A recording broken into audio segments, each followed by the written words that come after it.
नमो श्रीयतिराजाय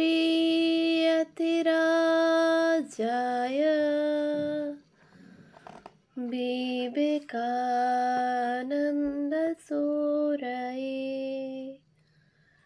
सच्चित्सुखस्वरूपाय स्वामिने तापहारिणे।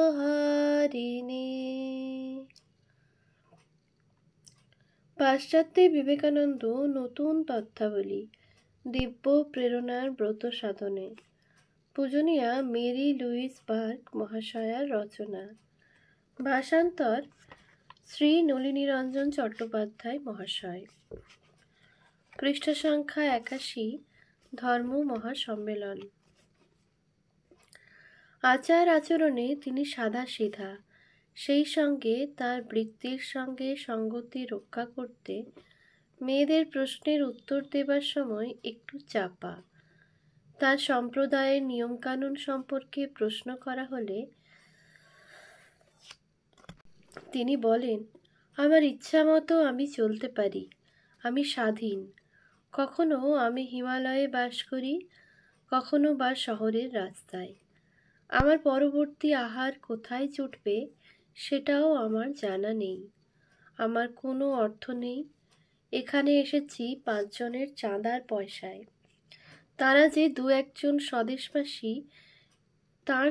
একজন স্বদেশবাসী সেখানে দৈবক্রমে উপস্থিত ছিলেন, তাদের দিকে দেখিয়ে বললেন, এরাই আমার দেখাশোনা করবেন।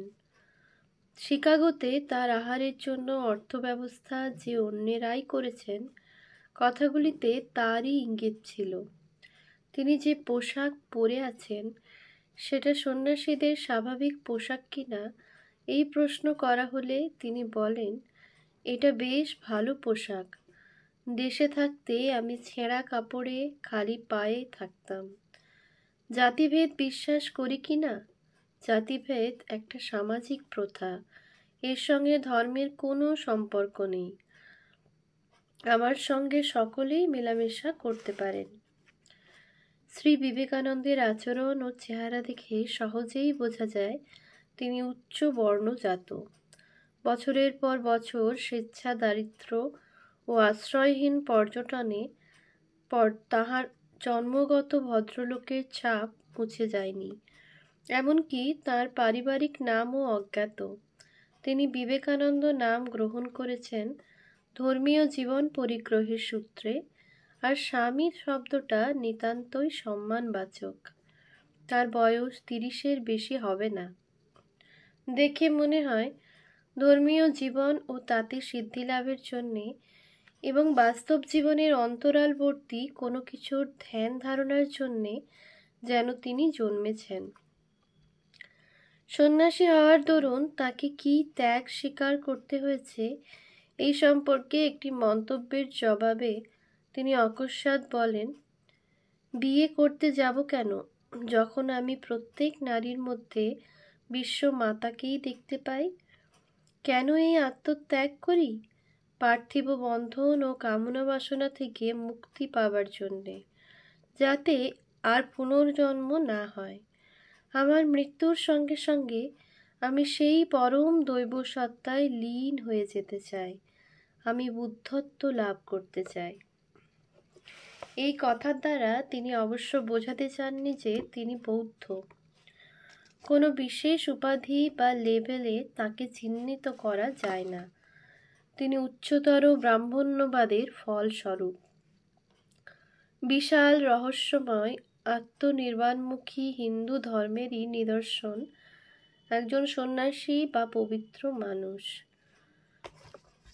তার কাছে তার গুরু রামকৃষ্ণ পরমহংস সম্পর্কিত কিছু পুস্তিকা আছে বিলি করার জন্যে।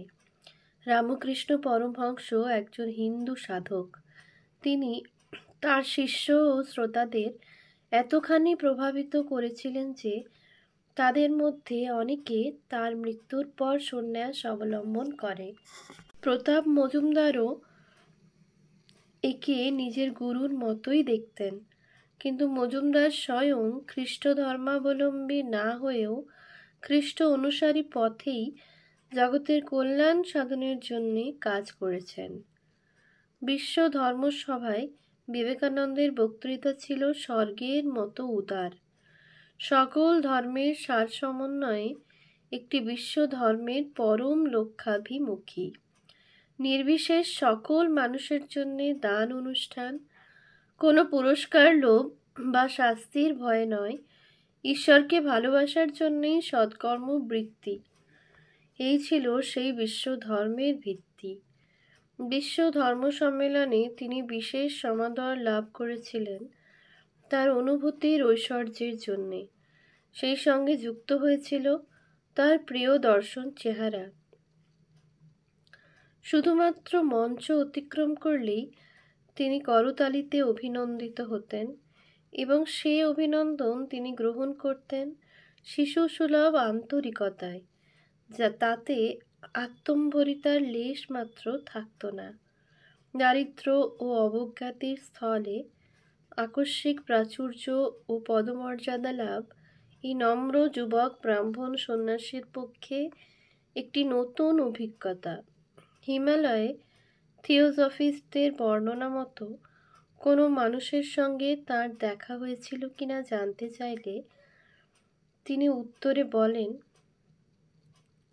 হয়তো সেরকম কেউ থাকতে পারেন, কিন্তু হিমালয়ে যদিও আমার ঘরবাড়ির মতো আমি তাদের কারও দেখা পাইনি। এসব শব্দচিত্র ছাড়াও সৌভাগ্যবশত সম্প্রতি আবিষ্কৃত একটি আটপৌরে ছবি আমরা পেয়েছি, যেটাতে তার আমেরিকার চেহারার মতো কাউকে দেখা যায়। যুক্তিসঙ্গত কারণে অনুমান করা যায় ছবিটি গৃহীত হয়েছিল সেই 1 নম্বর প্রবেশ নিষেধ চিহ্নিত ঘরটি থেকে। তার চেহারা পছন্দ করার মতো ছবিটি স্পষ্ট নয়, কিন্তু তবু এর ঐতিহাসিক মূল্য আছে, তাই ছবিটি এখানে সংযুক্ত হয়েছে। 2রা নভেম্বর 1893 তারিখের একটি পত্রে স্বামীজি তার মাদ্রাজি শিষ্য আলাসিঙ্গা পেরুমলের কাছে নরসিংহাচার্য নামক এক মাদ্রাজি বালকের সম্পর্কে জানতে চেয়ে লিখেছিলেন, নরসিংহাচার্য নামে একটি ছেলে আমাদের মধ্যে এসে জুটেছে। সে গত 3 বছর যাবৎ শিকাগো শহরে নিষ্কর্মাভাবে ঘুরে বেড়াক আর যাই করুক, ছেলেটিকে আমার পছন্দ। তবে তার সম্পর্কে তোমার কিছু জানা থাকলে আমাকে জানিও। সে তোমাকে চেনে। যে বছর প্যারিস প্রদর্শনী হয় 1889, সে বছর সে ইউরোপে এসেছে। সন্দেহ নেই নরসিংহাচার্য নামক ছেলেটিকেই ছবিতে স্বামীজির ঘাড়ের ওপর দিয়ে উঁকি মারতে দেখা যাচ্ছে। বোস্টন ইভিনিং ট্রান্সক্রিপ্ট-এ এর বিবরণ পাওয়া যায়। একে প্রায়ই দেখা যেত পার্শ্ববর্তী ঘরে, পরিশীলিত অথচ বেপরোয়াভাবে ঘরের কেন্দ্রীয় টেবিলটার উপর ঝুঁকে আছে। ভারত ও আমেরিকার সভ্যতা সম্বন্ধে তার মত নিঃসংশয়ে জানাবার সময় তার উজ্জ্বল বালকসুলভ মুখমণ্ডলে যেন বিদ্যুৎ খেলছিল। নিশ্চিতভাবে সে ছিল নিষ্কর্মা। নিজের সম্পর্কে সে সহাস্যে পরিচয় দিত একজন হিন্দু ভ্রমণকারী বলে। নিঃসংশয় আকর্ষণ ছিল তার মধ্যে, আর সেই সঙ্গে সে ছিল বুদ্ধি ও উৎসাহের অধিকারী।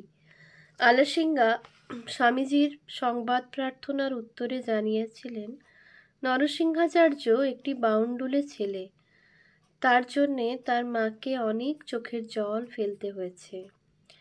স্বামীজির এক স্থান থেকে স্থানান্তরে বক্তৃতার জন্য গমনের সঙ্গে সঙ্গে আলাসিঙ্গার চিঠিখানিও তার পিছু পিছু ঘুরে যখন স্বামীজির হাতে পৌঁছেছে, ততদিনে নরসিংহাচার্য অন্তর্হিত। এর মধ্যে যুক্তরাষ্ট্রের নানা স্থানে ঘুরতে ঘুরতে নরসিংহ কিছুদিন টেনেসির নেসভিলে অসহায় অবস্থা কাটায়। 1894 ফেব্রুয়ারিতে সে হোটেলের নোট কাগজে স্বামীজিকে লিখে পাঠায়, আমি এখানে এসেছি এবং এখান থেকে যাবার উপায় না থাকায় এখানেই থাকতে হচ্ছে। আপনি যদি দয়া করে আমাকে $50 পাঠিয়ে দেন, তাহলে এ ধারের ব্যাপারটা মিটিয়ে শিকাগো যাব এবং সেখান থেকে বাড়ি ফিরব। দয়া করে সত্বর একটা ব্যবস্থা করবেন, আমি বিপদগ্রস্ত। উৎস: স্বামী বিবেকানন্দের কাছে নরসিংহাচার্যের তারিখবিহীন পত্র, শ্রীমতী বসি সেনের সংগ্রহ। তখনকার বিচারে $50 নেহাত সামান্য নয়। 14 ফেব্রুয়ারি ডেট্রয়েট থেকে স্বামীজি শ্রীমতী হেলের কাছে উল্লিখিত নোটটি পাঠিয়ে তার উল্টো পিঠে প্রশ্ন করে পাঠালেন, মা, এ ব্যাপারে তোমার পরামর্শ কি? শ্রীমতী হেল নিশ্চয়ই টাকাটা পাঠাতেই বলেছিলেন, কিন্তু ব্যাপারটার এখানেই সমাপ্তি ঘটেনি। 3 মাস পরে স্বামীজি আলাসিঙ্গাকে লিখেছিলেন, অধোগতির চরম সীমায় পৌঁছে নরসিংহ আমায় সাহায্যের জন্য লিখেছিল। আমিও তাকে যথাসাধ্য সাহায্য করব।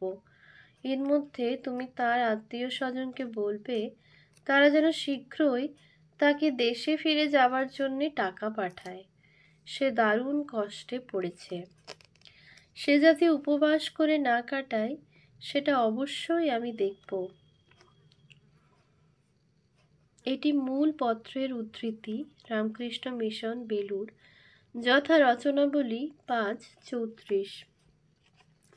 কিন্তু যারা স্বামীজির প্রকৃতি জানেন তাদের কাছে এটা আদৌ বিস্ময়কর বলে মনে হবে না যে ধর্ম মহাসম্মেলন চলার সময় কাজের চাপের মধ্যে এবং তার দীর্ঘকাল পরেও তিনি কিভাবে চেষ্টা করেছেন একজন মনোরঞ্জক অপব্যয়ী ব্যক্তিকে রক্ষা করতে, যে ব্যক্তি অচিন্তনীয়ভাবে সম্মেলনের মতো একটি মর্যাদাপূর্ণ অনুষ্ঠানে শ্রী বৈষ্ণব সম্প্রদায় ও বিশিষ্টাদ্বৈতবাদী দর্শন এর প্রতিনিধিত্ব করেছিল।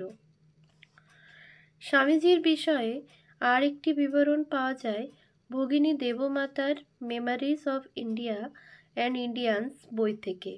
সেখানে স্বামীজি কর্তৃক বিশেষভাবে প্রভাবিত এক সুইডেনবর্গীয় যাজকের সংবাদ পাই। পরে যার বক্তৃতা ও ক্লাসগুলি জীবনের মোড় ফিরিয়ে দিয়েছিল, সেই বিবেকানন্দ সম্পর্কে তার অভিজ্ঞতা বর্ণনা প্রসঙ্গে দেবমাতা লিখেছেন, আমার মা, বোন ও আমি 1893 সালের জুন মাসে শিকাগোর বিশ্বমেলায় অতিবাহিত করি। বিশ্ব ধর্মসভায় যোগদানের জন্যে জাপান ও প্রাচ্যদেশ ভ্রমণকালে আবার শিকাগোয় ফিরে আসার পরিকল্পনা ছিল। আমাদের পরিবারের একজনের মৃত্যুতে আমাদের ভ্রমণ ওহিওর কাছে একটি শহরে শেষ করতে হয়।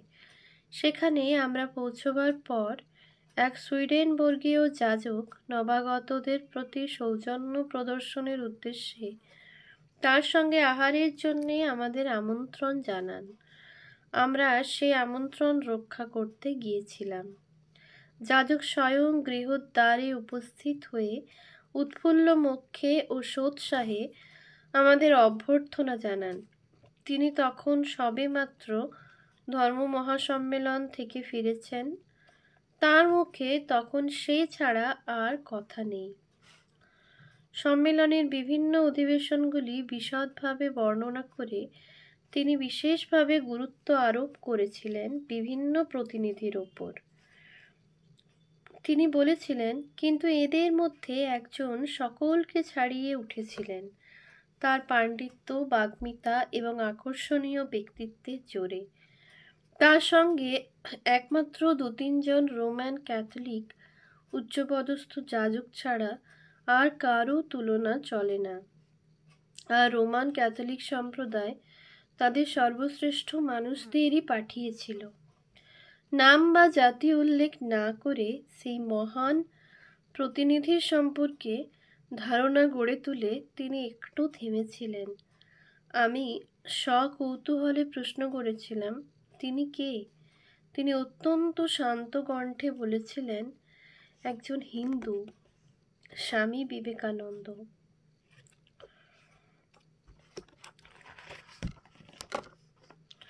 উৎস প্রবুদ্ধ ভারত, এপ্রিল 1932, পৃষ্ঠা 190।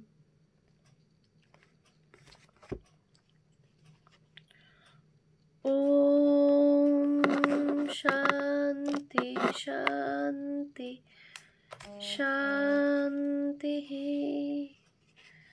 হরি ওম তৎসৎ। শ্রীরামকৃষ্ণার্পণমস্তু।